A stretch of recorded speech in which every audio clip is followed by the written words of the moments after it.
જય શ્રી કૃષ્ણ મિત્રો. તો ચાલો આજે આપણે લીલી મકાઈના અપ્પમ બનાવીએ, ટેસ્ટી એકદમ. કેવા લાગ્યા? બહુ ટેસ્ટી થયા, સરસ થયા છે.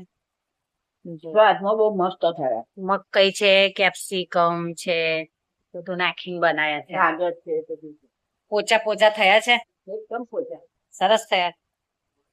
ચાલો તો આપણે બનાવીએ અપ્પમ. મસ્ત.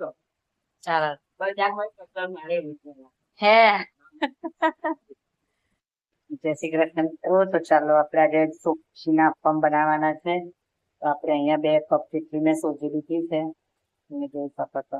અને આપણે દહીં કે છાશમાં પલાળવાની છે, તમારે જે અવેલેબલ હોય. તો મારી પાસે છાશ છે એટલે હું છાશમાં પલાળી. તો અહીંયા મેં 1 વાટકી 2 વાટકી ભરીને છાશ રાખી છે. કલાક પહેલા આપણે પલાળી દેવાની છે.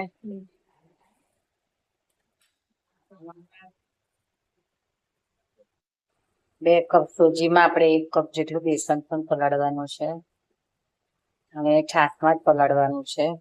અને તમારી પાસે દહીં હોય તો તમે દહીંમાં પણ પલાળી શકો છો. આપણે 1 કલાક માટે રહેવા દેવાનું છે. ત્યાં સુધીને આપણે બધી સામગ્રી તૈયાર કરી દઈએ. તો આપણે બનાવવાના છે મકાઈના અપ્પમ. ચોમાસામાં વરસાદ પડતો હોય તો આવું બધું ઘરે બનાવવાની મજા આવે. તો તમે પણ ટ્રાય કરો. એકદમ મિક્સ કરી દેવાનું છે અને આપણે 1 કલાક માટે એને ઢાંકીને રાખી દેવાનું છે. બરાબર, આવી રીતના છીણી કાઢવાનો છે. અને અમેરિકન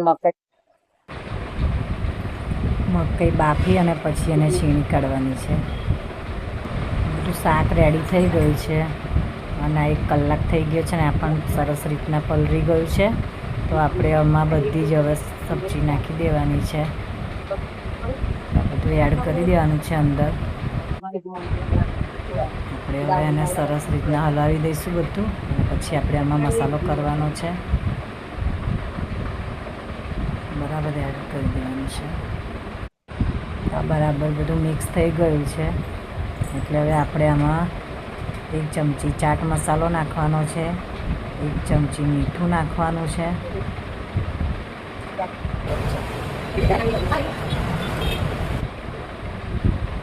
નાખવાનું છે 1 ચમચી, 1 ચમચી ચાટ મસાલો નાખવાનો છે અને બ્લેક નમક 1 ચમચી સંચર નાખવાનું છે આપણે ટેસ્ટ માટે. થોડું એવું લાગે તો થોડું પાણી રેડવાનું છે. એ થોડું ઢીલું થાય કારણ કે મૂકતા ફાવે ને. અને જો તમારે એકદમ પરફેક્ટ ગોલ ગોલ બનાવવા હોય તો તમારે સૂજી થોડો નાખવાનો. આપણે ઈનો રહી ગયો છે, થોડો ઈનો મેં નાખ્યો છે અહીંયા 1 ચમચી જેટલો. હવે એનો વઘાર કરીશું. રાઈ, જીરું અને કઢી પત્તા પણ નાખવાના છે. આપણે કઢી પત્તા એડ નથી કર્યા. બરાબર હલાવી કાઢવાનું છે.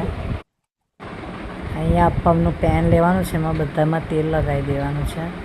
પછી 1 ચમચીથી મૂકવાનું છે એટલે ગોલ ગોલ થશે. જો તમારે પરફેક્ટ ગોલ કરવા હોય તો સબ્જી ઓછી લેવાની અને સોજી વધારે નાખવાનો, તો આખા ગોળ થશે. મેં સબ્જી વધારે લીધી છે એટલે આવી રીતના બને છે, પણ તમે સોજી લેશો તો ગોળ બનશે.